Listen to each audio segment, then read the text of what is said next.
본문의 말씀을 가지고 삶의 기준이라는 제목으로 잠깐 동안 은혜를 나누려고 합니다.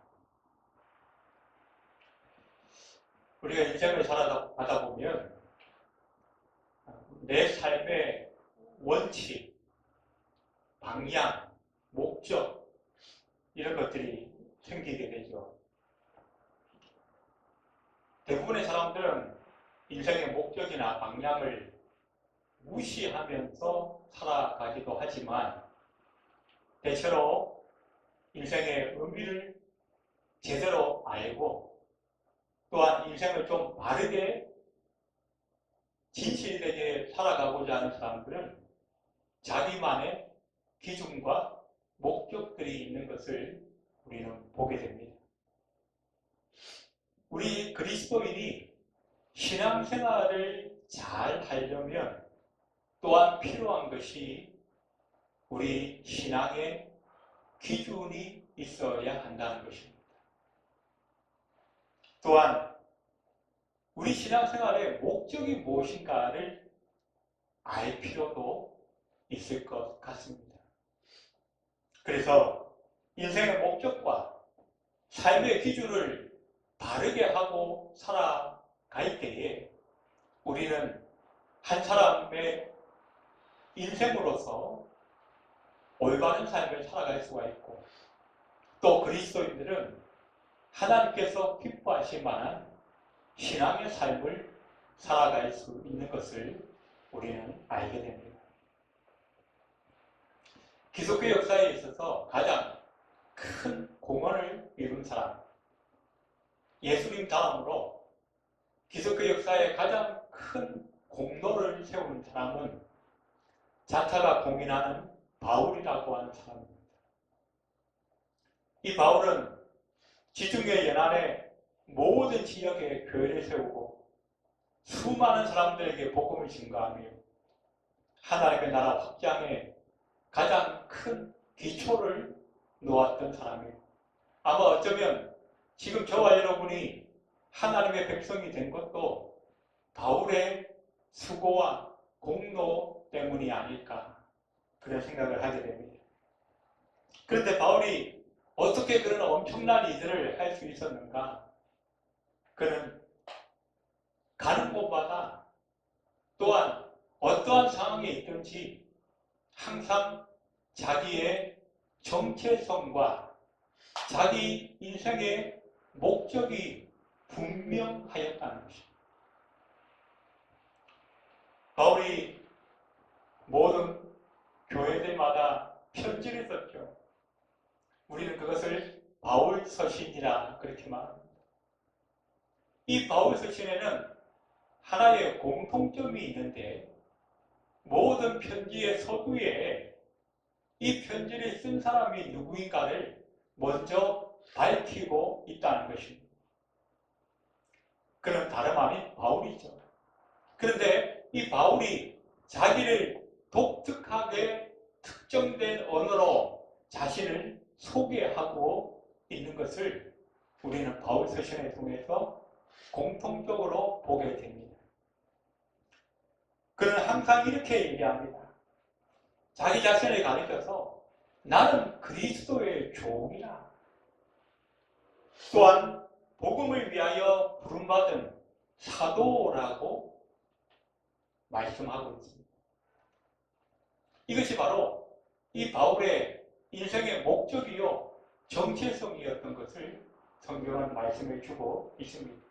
이런 분명한 인생의 목적과 정체성이 있었기 때문에 그는 수많은 고난과 핍박 가운데서도 한 번도 자기의 인생의 방향을 흐트리지 아니하고 굳건하게 그 사명을 온전히 감당할 수 있었던 것을 우리는 알게 됩니다.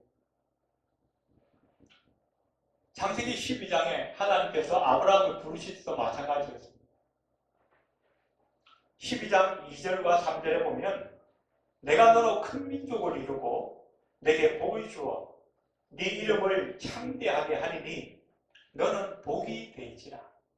그러면서 하나님께서 아브라함을 부르신 그 목적을 말씀하시는데 땅의 모든 족속이 너를 인하여 복을 얻을 것이다 고 말씀합니다. 하나님께서 아브라함을 부르시고 이스라엘 민족을 부르신 이유는 너희가 먼저 복을 받고 그 복을 모든 사람에게, 세상의 모든 사람에게 증거하고 나눠주라는 것입니다. 그런데 아마 이 이스라엘 백성들은 조상 때부터 어릴 적에 태어나서 자라면서 너는 복의 근원이 되고 너로 인하여 모든 족속이 복을 받을 것이라는 이 말씀을 아마 귀에 딱지가 앉을 정도로 들으면서 자라왔을 거예요. 그런데 귀로 듣기만 했지 마음에 제대로 새기지를 못했다는 거죠. 그들은 자기 자신이 어떠한 존재인지 깨닫지 못했고 자기 인생의 목적이 무엇인지 그리고 자기의 정체성이 무엇인지 분명히 알지를 못했다는 거예요. 단지 하나 붙드는 것이 있었어요. 하나님이 우리를 선택한 민족이다. 우리는 복받은 민족이다. 그래서 지난 시간에 말씀드린 것처럼 하나님의 그 선택이라고 하는 것을 특별한 특권으로만 여겼지 그 선택에 따른 책임이 있다는 사실을 이 이스라엘 백성들은 망각하고 권리만 누리려고 했다는 거죠. 특별히 사사시대 사람들도 마찬가지였죠. 자기들이 얼마나 크게 하나님의 은혜를 힘입었는지 얼마나 은혜 가운데 살아가는지는 다 까먹어버리고 이방 민족을 따라서 함께 바알과 아세라를 섬기면서 혼합적인 종교에 물들어가고 또 그러다 보니까 점점점 하나님의 말씀을 저버리고 세상의 풍조를 따라서 이래도 좋고 저래도 좋고 그저 지금 당장 내가 행복하면 된다. 지금 당장 내가 먹고 사는데 문제 없으면 된다. 그런 식으로 흘러가버린 것이 바로 이 사사시대 사람들의 모습이었다는 것입니다. 그래서 그동안 우리가 쭉 살펴본 것처럼 이 사사기에는 주제구절이 있었습니다. 그때 왕이 없었기에 자기 소견에 옳은 대로 행하였더라. 왕이 없었고 자기 소견에 옳은 대로 행하였더라. 이 구절이 여러 구절 계속 반복해서 또 나오고 또 나오고 또 나오고. 오늘 우리는 이 본문을 통해서 이제 이 사사기를 마무리하면서 이렇게 삶의 기준이 없고 제멋대로 살아가는 인생 과연 어떠한 삶이었는가? 어떻게 마무리가 되었는가? 그리고 오늘 우리가 얻을 교훈은 무엇인가? 몇 가지로 살펴보고자 합니다. 자, 첫 번째로 이렇게 삶의 기준이 없이 제멋대로 살아가면 결국 암흑 시대가 와서 망할 수밖에 없다는 거죠.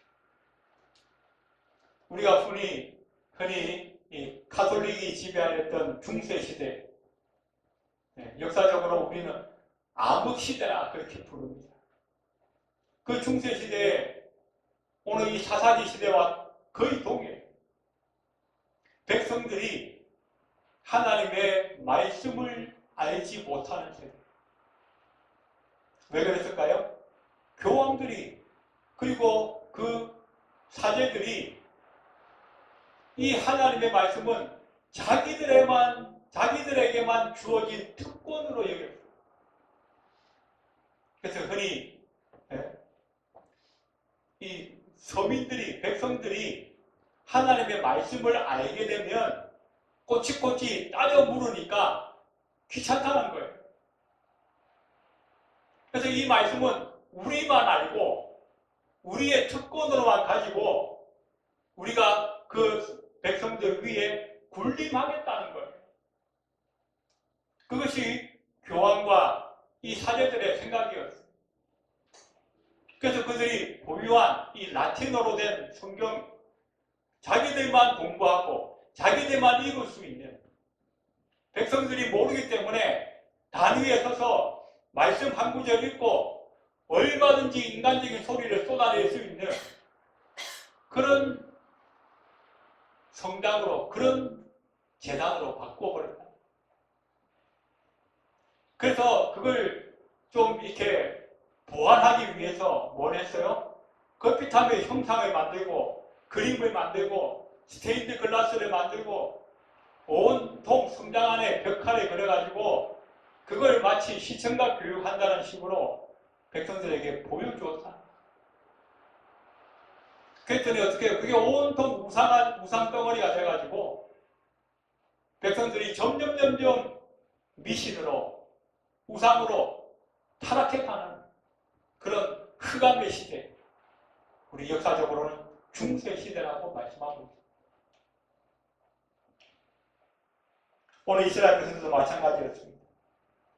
하나님의 말씀에 집중하지 않고 하나님의 말씀을 자기의 기준으로 삼지 않다 보니까 어떻게 됐어요? 자기의 생각대로 하고 자기의 소견에 오른 대로 행하여. 그랬더니 어떻게 해요? 백성들이 서로 완악해지고 서로 교만해지고 서로 전쟁을 하고 같은 형제들끼리 도륙하면서 피를 흘리는 그런 비참한 결과들이 올 수밖에 없었다는 것입니다. 오늘 우리의 모습은 어떠한지 한번 돌아볼 수 있기 바랍니다. 하나님의 말씀이 과연 내 삶을 지배하고 있는지, 내가 뭘 생각하고 결단하고 판단할 때 과연 하나님의 말씀이 내 판단의 기준이 되고 있는지, 내가 어디를 갈 때, 내가 누구를 만날 때, 내가 어떤 일을 처리할 때 그 일에 내 삶의 기준이 과연 하나님의 말씀에 근거하고 있는지, 아니면 그냥 내 생각대로 내 기분에 따라서 내 형편에 따라서 이랬다 저랬다 하고 있지는 않은지 돌아보는 시간이 되어야 할 것입니다. 두 번째로, 이렇게 삶의 기준이 없이 멋대로 살게 되면 회개에 합당한 열매를 맺을 수가 없다는 것입니다. 오늘 이스라엘 11지파와 베냐민 지파가 3번의 전쟁을 치릅니다.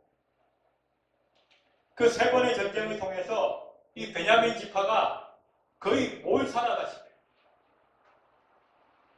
고작 남자 600명만 남고 한 지파 전체가 다 진멸되어져. 그러니까 어떻게 해요? 여자가 없으니까 남자 600명만 남고 여자가 없으니까 더 이상 자손이 번성할 수가 없는 거예요. 그 부족은 이제 결국 멸종될 수밖에 없는 거예요. 그 사실을 뒤늦게 깨달았어요, 이 이스라엘 백성들. 그래서 어떻게 해요? 뒤늦게 하나님 앞에 애통하며 통곡하였다라고 성경은 기록하고 있습니다. 오늘 2절과 3절에 보니까 백성이 베델에 이르러 거기서 저녁까지 하나님 앞에 앉아서 큰 소리로 울었다. 이 백성들은 껏핏하면 울어요. 우는 건 참 잘해. 그런데 그 우는 게 하나님께서 기뻐하실 만한 회개의 눈물이 아니었다는 거예요.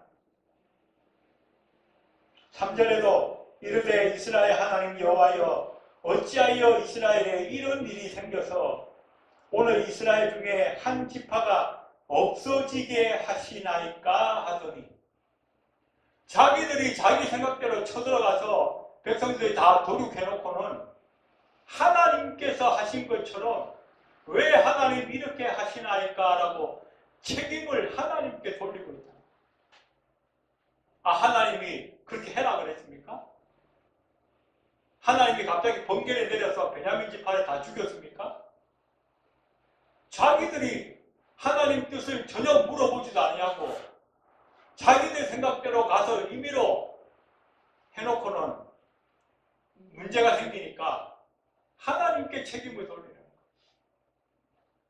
이것만 봐도 어떻게 해요? 이 사람들이 제대로 회개에 합당한 열매를 맺지 못하고 있다는 거예요.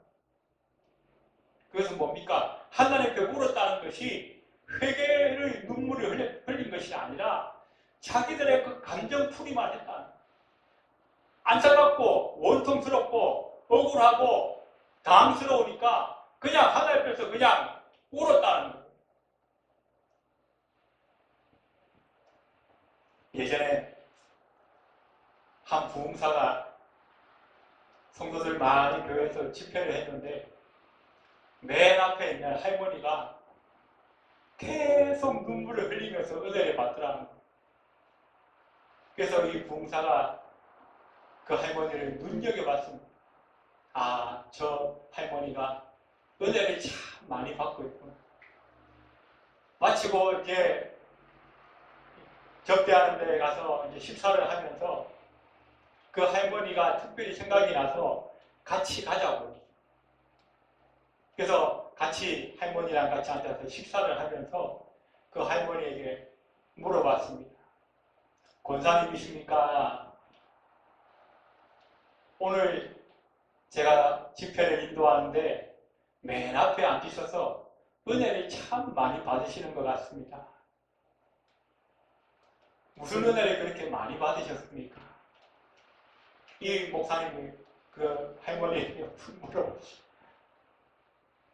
그 할머니가 하는 얘기가 멋쩍다는 듯이 시시 웃으면서 아이고 오늘 목사님 죽은 영감이 너무 닮아가지고 영감 생각이 나서 제가 많이 울었습니다.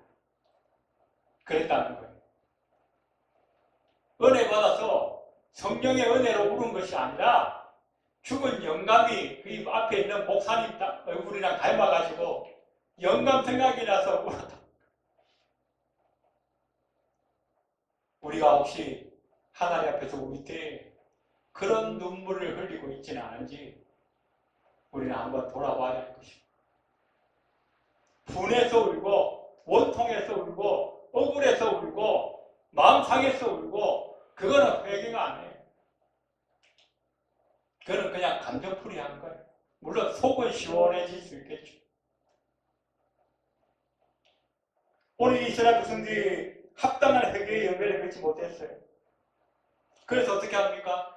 그 전에 잘못된 맹세를 했는데 그 맹세를 지키려고 더 큰 잘못을 저지르게 됩니다. 그게 뭡니까? 지난번에 무슨 맹세를 했냐면 베냐민 지파를 놓고 이 11지파가 함께 총회로 모여서 전쟁을 시작할 때에 맹세를 했어요. 이 총회에 함께 모이지 아니하는 자는 우리가 반드시 죽이리라. 그 맹세 자체가 잘못된 맹세 아닙니까? 그런데 이제 와서 그때 생각을 한 거예요. 그때 누가 참석 안 했지? 찾아보니까 길르앗 야베스를 그 마을에 그 사람들이 참석을 안 했다는 거예요. 지금 이 베냐민 지파에 남자가 600명만 남아가지고 이제 씨가 끊어지게 되었으니까 그 베냐민 남자 600명을 위해서 여자 600명을 붙여줘야 되는데 이 길르앗 야베스 사람들을 전부 죽이고 도륙해서 남자와 같이 잠을 자지 않은 처녀 600명만 따로 살려주어서 그 여자들을 이 베냐민 지파 600명에게 붙여주겠다는 거예요. 처음부터 첫 시작부터 마지막까지가 다 하나님의 뜻이 아니고 인간적인 생각으로만 잔머리 굴리고 또 잔머리 굴리고 계속 땜빵을 하고 있다는 거예요.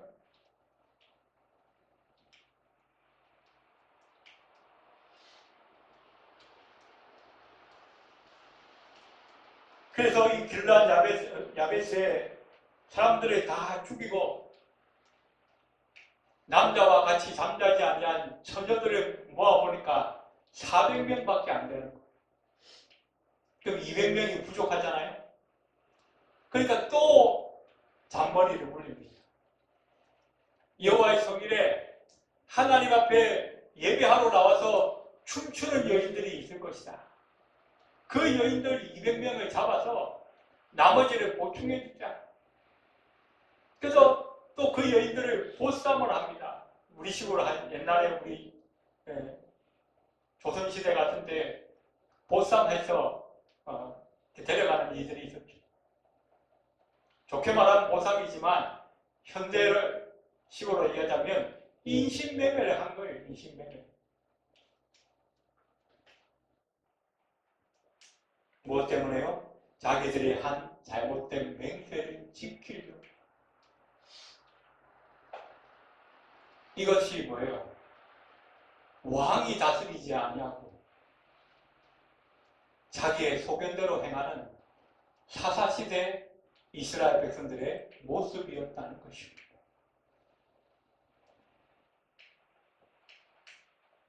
오늘 우리는 어떻습니까? 우리는 사람이기 때문에 누구나 실수할 수 있고 잘못할 수 있습니다. 그 해결 방법은 뭡니까?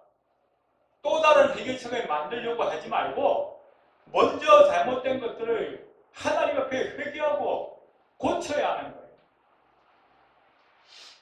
그런데 그걸 자꾸 덮으려고 또 다른 잔머리를 굴리고 또 다른 꾀를 만들어내고 그 모든 것이 계속 어떻게 해요? 범죄함으로 또 범죄함으로 계속 이어져 가고 있다는 거예요.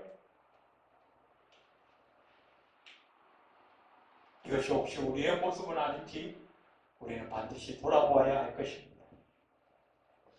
세 번째로 이렇게 삶의 기준이 없이 제멋대로 살면 범죄가 계속 반복되고 있다는 것입니다. 범죄하는 삶을 계속 반복해서 살아갈 수밖에 없다는 것.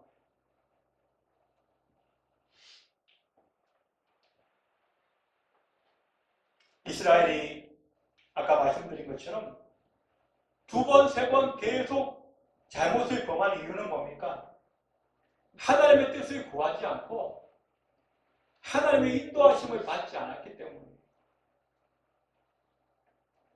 자기들의 생각대로, 자기들의 계획대로 계속 인간의 마음에서 나올 수 있는 것은 죄밖에 없어요. 악한 생각, 불의한 생각, 죄지의 생각, 쾌락을 누리고 그런 것밖에 없어요. 그래서 어떻게 해요? 우리는 하나님께서 우리 마음을, 우리 심령을 다스려 주셔야 한다는 것입니다. 우리가 잘 아는 그 성문 다윗도 한때 실수한 적이 있었습니다. 우리아의 아내를 탐해서 간음을 저지르게 됐죠. 그런데 어떻게 해요? 전장에서 열심히 싸우고 있는 그 우리아 장군을 입으로 불려 들어가지고 휴가를 주는 척 했어요. 왜? 집에 가서 가족들과 아내와 함께 좋은 시간을 보내라. 그래서 그 아내가 임신하면 자기의 죄를 덮으려고 해요. 그런데 이 우리아는 충성된 장군이기 때문에 자기 동료와 부하들이 전장에서 열심히 싸우고 있는데 자기만 혼자서 편하게 지낼 그런 양심이 없었어요. 그래서 집에 가서 자기 아내와 자지 않고 그 자기 집에 집 밖에서 잤다 그래요. 이것을 나중에 알게 된 이 다윗이 우리아를 최전방에 전쟁이 가장 치열한 곳에 보내라. 그래서 우리아는 결국 최전방에 나가서 싸우다가 죽게 돼요. 그리고 나서 어떻게 해요? 그 우리아의 아내 바세바를 자기 첩으로 데리고 옵니다.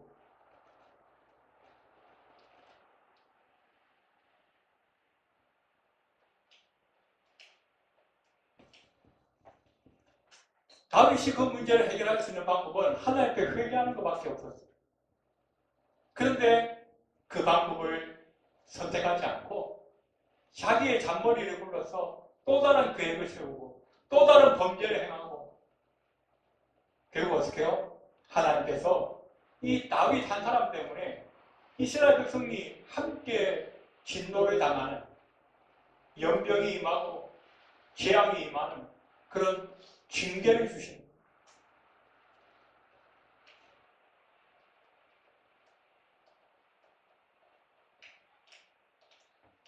왜 이런 일들이 일어나는가? 하나님 앞에 우리의 삶의 기준을 제대로 세우지 않았기 때문에. 우리 인생에는 반드시 기준이 필요합니다. 기준이 있을 때에 인간은 교만해지지 않을 수가 있는 거예요. 기준이 있을 때에 인간은 필요 이상으로 비열해지지 않을 수가 있는 거예요. 그래서 우리는 어떻게 해요? 가난하고 못 배우고 힘들고 어려워도 절망하지 않는 거예요. 비굴해지지 않아요. 또 있고 권세를 누리고 많이 배웠다 할지라도 교만해지지 않는 거예요. 왜? 우리 인생에 기준이 있고 우리의 삶에 기준이 있기 때문에. 그 기준이 뭡니까? 여호와 하나님이시고 그 하나님의 말씀과 그 뜻이 우리 인생의 기준이 되는 거예요. 또한 그 인생의 기준이 우리 삶의 목표가 되는 것이고 목적이 되는 것이고. 시편 1편 1절 2절 지난번에도 제가 한번 말씀드렸는데, 복 있는 사람은 악인의 길을 쫓지 아니하며 죄인의 길에 서지 아니하며 오만한 자의 자리에 앉지 아니하고 오직 여호와의 율법을 즐거워하여 그 말씀을 날마다 묵상하는 자다.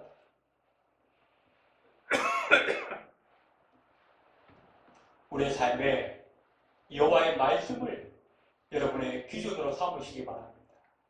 그럴 때에 우리는 많이 가져도 교만해지지 않을 수가 있고, 또 좀 없어도 비굴해지거나 절망하지 않을 수가 있고, 당당하게 우리에게 주어진 삶을 힘있게 살아갈 수 있는 그 비결, 바로 삶의 기준을 하나님 앞에 두는 것입니다.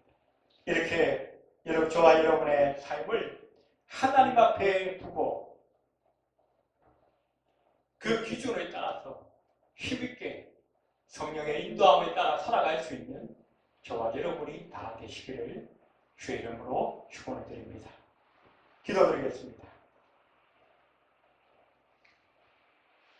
사랑의 하나님, 우리가 인생을 살면서 무엇보다 우리의 삶에 기준이 되어 주시니 감사합니다. 그 기준을 우리가 잊어버리거나 한눈 팔거나 넘어서는 일이 없도록, 이 기준을 무시하고 내 생각과 내 소견대로 행하는 일이 없도록 성령께서 우리의 심령을, 우리의 마음을, 우리의 의지를 다스려 주시기 원합니다. 그래야 우리 남은 생에 진정으로 하나님의 말씀을 기준으로 살아갈 수 있게 하시고, 그 기준을 통하여 우리 인생의 목적을 분명히 하며 살아갈 수 있는 온전한 그리스도인들이 다 될 수 있도록 주님 축복하여 주시옵소서. 예배를 마치고 돌아가는 발걸음 위에도 함께하여 주옵소서. 예수님의 이름으로 간절히 기도드리옵나이다. 아멘.